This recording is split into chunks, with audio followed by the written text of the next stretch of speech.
Hey guys, welcome back to the channel, or if you're new, welcome. We're gonna get back into more Amberlynn Reid content. We are back with the second part of the emotional backstory of Amberlynn. I believe about 50% of it, yeah, a little bit more maybe, about 55, we'll be a little bit generous. That being said, we are going to get into it and see how much more there is to the story before we can move on to the next video. So after being put into several different foster homes with strangers and even one foster home with my aunt, I do understand that it is going to be an emotional time for someone who is very young, who was taken away from their family, did not grow up in the best, environment overall. But I could imagine how much of a little shit Amber was. Like, she is really bad now, so I can only imagine how bad she was with even less emotional capacity, awareness, intelligence, just anything and everything. Like, she would be a horrendous child to raise, honestly. which clearly didn't work out. Nothing worked. I was even in a group home for 2 years when I was 10 and 11. That was when I was separated from my brother, and just nothing was working out. So And if you are somewhat of a troubled child, it's like, okay, I can understand one or two. Like, you need the right environment, the right people to be able to give you the ability to express yourself in a healthy manner, being able to teach you a way to cope and just be able to be authentically you without just being a bad person. But at the same time, it's like, after 2, 3, 4, 5, a group home, your own aunt, and everything else, it's like, all right, was it Amber? Was Amber the issue? And I could definitely imagine Amber being the issue in this situation. when I had the opportunity to live with my best friend, I was so happy. But her and I became distant. I was still depressed. As much as I wanted to be happy, I was still inside depressed. I went through so much in my life. I wouldn't really say drifting apart is the right terminology, because if you're spending more time with your friend, then you wouldn't be drifting apart. Something is causing a rift in between two of you. And I'm willing to bet Amber is using her trauma and her issues as an excuse to be just a terrible person. And she's doing it as the 34-year-old now. BPD, anxiety, depression, trauma, anything and everything allows her to do what she wants and then shift accountability onto mental health. Things that I witnessed with my own eyes at such a young age was something that people who are 60 years old never even experienced, and it makes me stronger. But at the time, inside, I was weak. All I did was sleep. I just stayed in my bed and watched TV, and I ate and I ate and I ate and I ate. Food was my best friend. To be completely honest, I wouldn't say that you're mentally strong. In fact, I would say that you've kind of regressed in some areas. Like, now that you have got your BPD diagnosis, you're even worse than you were probably 11 years ago. And you're now still falsely accusing people of crimes they potentially did not commit. So, like, you have not changed in the slightest. And I think she noticed, and she didn't like being around me. Neither did my own brother. I was alone. Yeah, I call that a bit of a cop-out, because if your best friend is asking their parents to take you into foster care and look after you, then they genuinely care about you to some extent. So if you're drifting apart, I'm willing to bet the issue's on you. Also, with your brother, he's gone through similar or the same experiences that you're going through, so how are you going to say, well, they didn't really care about me and don't really understand, because he's going through the same experiences? Like, I'm willing to bet it was completely you, 100%. It was hard to be alone again when you were alone your whole life. I really was. I was alone. And feeling alone when so many people around you is one of the worst feelings in the world. And more than anything, I just wanted somebody, and that somebody turned out to be food again. Yeah, probably because you wanted a level 100 doormat, and most people wouldn't tolerate that. Like, you're expecting just to say and do what you want, and then just to take it and be like, oh, no, you're okay, you're valid in your emotions. After being, I have to admit, after being pretty much tortured by her and my brother, I climbed my way up to being 420 pounds. I mean, I don't really believe the idea of torture. Like, what exactly is your idea of torture? Like, you being held accountable for your actions, you being told off because you're being rude, or like them not wanting to associate with you because you're abusive? And it might sound like I'm being harsh, but like, we have 11 years of history with Amber. Like, we have seen all the things that she has done. So, why would it be any different when she's off camera? And I will never forget that day when I weighed in and I was 420 pounds, and for some reason I feel like I even weighed more at one point. It was shocking, and people made fun of me still. I mean, we were almost 18 years old and I was being made fun of still. I mean, when do you grow up, honestly? I'm sorry, but like listening to Amber talk about like when do you grow up, really? Dude, you're 34 and you're shit talking other people on the internet too. And like, yeah, Geordie can give as much as he gets, but at the same time, like you're still partaking that while in your 30s. It was just hard. When I turned 18, I moved to Oklahoma to be with some of my family. And yet again, I thought that was going to be a new beginning for me, and it didn't work. And I wanted it to so bad. I mean, did you really? Because if you're getting tossed around like a blonde at a party, I don't know if the issue is everyone else. I think the issue might be you. Like, you're the common denominator in that situation. Things were happening, and I actually had my first anxiety attack there, which was horrible. And pretty soon, I was diagnosed with panic disorder, and it's just so much was happening. And my mom was still doing drugs because she was also living in Oklahoma at the time, and I just felt hopeless. I knew my parents were never gonna change, and I wanted them to so bad, but they just weren't. And Honestly, I'm still pretty on the fence about Amber and her anxiety disorder because it's like she says it, but she never shows it. And everything's an anxiety, but she never has a real reaction to it. So I can't really say I believe her in that. while I was in Oklahoma, I was in a long distance relationship, and I was gonna go visit my girlfriend, and not my current girlfriend. I'm just mentioning that. I was gonna go visit my girlfriend. I'm pretty sure Amber is talking about Casey, which does kind of irk me that she's using female pronouns because I'm pretty sure Casey did at least tell Amber at one point before they broke up that, hey, I feel like a man, I feel like a boy, this is what I feel like. I don't want to be known as mama, I want to be known as papa. I don't want to be known as, as she, I want to be known as a male. So Amber referring to Casey as her, I don't know, I don't trust it and I don't like it. And she lived in Arizona, so I went to go visit her. But while I was in Arizona, I was kicked out of Oklahoma. I got a text from my mom saying that my grandma did not want me living in her home.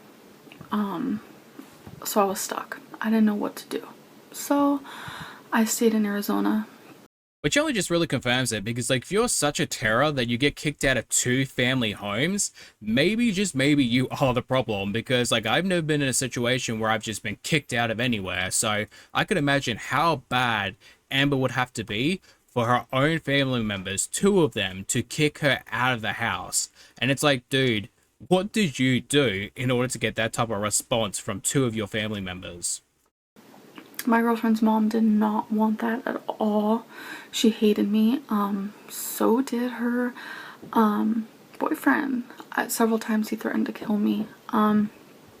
Yeah, probably because Casey's mum at the time was, I think not completely all the time, but for a part of the time was single, was a registered nurse who was probably working long hours, getting minimum pay, dealing with the fact that you're abusing the shit out of their child, was not contributing to the house, was not cooking, not cleaning, not doing anything, was not bringing in an income, and yet you were still demanding full rights and ownership to the house and the things that live there, because you were constantly complaining about them as if like you own the place. I was abused there a lot, in several different ways. I slowly started falling out of love with my current girlfriend and realizing that the person I should be with was right before my eyes and I didn't even realize it. the current girlfriend I have now, her name is Crystal, and she's changed my life. I do understand, like, it's supposed to be romantic and she's trying to be, like, emotional, and it's like Crystal is the one.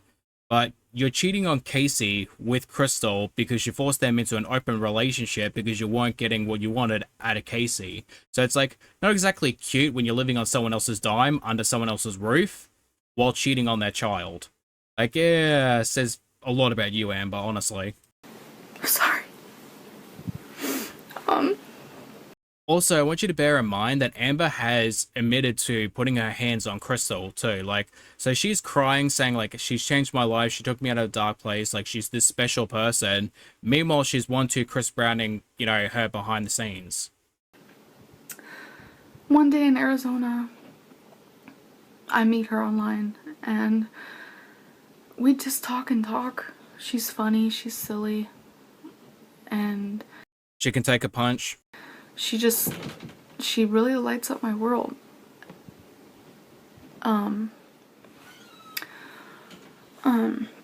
While living in Arizona, I mean, Crystal would text all the time, and I mean, she didn't start lighting up my world right off the bat. We were just friends. She was just funny. Oh, you know that's a lie. Amber only cares about attention and validation, and if you give enough of that to her, she will love you. And I mean love like in Amber's weird, twisted way of loving someone. And my attention became more towards her and not so much towards my current girlfriend, because how I was treated by her and by her family, it rubbed me wrong and it wasn't right. So, like, I guess that just excuses the cheating then. So, I still remember the first time I ever told Crystal that I was in love with her. It was over the phone, and I was actually sitting outside of Dunkin' Donuts in like the middle of the night. I know, random. And then a few months later, her and her mom came and visited me, and it was incredible. And that's like so weird, isn't it? Because like at this time, Amber has fully admitted that she's in a relationship with another person. She's still living in that house with that person. And it's like you're traveling across state lines with your daughter to essentially pick up a stray because it's like, yeah, that's good enough for my daughter. Like Amber's some sort of puppy. Like, here, we'll give you an allowance. Just keep her entertained long enough for us to have a life outside her. And I mean, not for nothing, but like Amber of all people, like I understand she's a manipulator, but at the same time, she's got the attention span and personality of like a cardboard box. The girlfriend I had then didn't approve of this, but I had to be honest with her that I was in love with somebody else. Yeah, no shit, Amber, because you were cheating on him while still having an active bedroom life and living in his house. Of course he wasn't going to approve of it. What the hell was wrong with you? And as much as I wanted to try and work out the relationship I was in, I just knew it wasn't going to happen. Things were... Amber, how are you going to sit there and say that you want to fix the relationship, knowing full well that you're the problem in the relationship? You're the one taking advantage of him. You're the one abusing him. You're the one that wants an open relationship and to cheat on him. Meanwhile, you're incredibly jealous and don't want him to spend time with his own friends because you don't trust him. Like, you are the one that is the problem in the relationship. And I'm sure Casey, like most people, probably had his issues too, but nowhere in comparison to what Amber probably was. falling apart, and things were falling together so perfectly with Crystal that I couldn't ignore it. One night, me and the current girlfriend got in a huge argument, and And let me guess, Parasite Lynn decides to have a fight with Casey, call out Crystal, get money off her, and then go fly over to live with them now. just couldn't deal. I finally just said, I'm done. I gave Crystal a call. Next morning, I was actually getting on a plane to be with her. Her parents paid, and I appreciate everything her parents have done for me. Well, I bloody hope so. Also called it. They're like parents I never had in a way. Yes, we have ups and downs, but doesn't anybody? I mean, that's part of life, to be able to have ups and downs but still know the true meaning of life, and that people are so kind if you really give them a chance, and I just appreciate them so much. Imagine being a leech off of another family. You're taking their hard-earned money. You're not contributing, not cleaning, not cooking, not doing anything you need to do. You're constantly fighting and arguing with the family members, talking shit about them online, abusing their child, and you're like, yeah, but like they didn't give me a paycheck to date their child like my new family is, because that's ultimately what Amber wants. She wants a paycheck to be a rent-a-girlfriend, essentially. And for the first time, I can really say that they have changed my life. Since I've been here, I've finally been urged to get healthy. I've been losing weight, and I've been doing it because of them. I mean, to be fair, Casey's family probably said the same thing, just in a less nice tone, which was, stop eating our food. If it wasn't for them, I'd weigh way more than 420 pounds, and I can tell you that right now. And the funniest part is the fact that Amber didn't lose any weight. In fact, she gained weight while being with Crystal, and then got broken up with and essentially had to move out. They have helped me in ways that I can't even express, and I appreciate them so much. And I love you, Crystal. I know you're watching this, and I just want you to know that I love you so much. I don't know, that feels really fake and rehearsed. Like, I feel like Amber has used those words before. And you really do mean the world to me. So this is where I'm at now. I'm living with Crystal and her parents, and I'm really happy. In this video, I kind of just skimmed over like the gruesome parts. I didn't want to get into detail like my life too much. I mean, in one way, it's pretty good, because when you go into details, you forget the lies, and then that's where the contradictions come out. But if you have any questions, you can leave them in the comments section, because I will answer them. Even if you watch this far, I appreciate it so much. I kind of just wanted to give you guys a little idea of where I come from, because no matter what, where I come from You are still a terrible person? is a huge story, and it will never be able to be expressed in a little short video. But I do appreciate you guys for watching, and again, if you have any questions, just leave them down and I will answer them. I hope everyone's having a great day. I feel better for kind of getting this off my chest, because it is good to know who is behind the video. And now you guys kind of do have an idea of who is behind this video. Yeah, it's just a shame the story has changed over and over again, and so now people don't believe anything you have to say. And through it all, I'm still me. And even though my parents are never going to change, I'm 22 and they're still the way they were from day one. I know that I can be a better person. Whether my brother falls in their footsteps or not, I still love him too. And Oh, hot damn. Because, like, think about it this way. She just shit-talked the brother, which, honestly, the brother is probably still following in the footsteps. At least from what I know, he is a lot like his dad. But, Amber, you're still the same person 11 years later. Probably a worse version of yourself. Meanwhile, your mum has made great strides on being a person. Like, she has made it up to her mum. They have fixed their relationship, and she is like 8 years sober, engaged to be married. Meanwhile, you're doing the same cycles over and over again. Like, damn, dude, you. knowing that I can be stronger than to be like them makes me feel like I'm gonna be alright. I really am. Oh my god, that aged terribly. Alright guys, this is going to be the end of the video. Thank you for watching. I hope you guys enjoy. And as always, I hope to see you guys in the next one. Bye bye.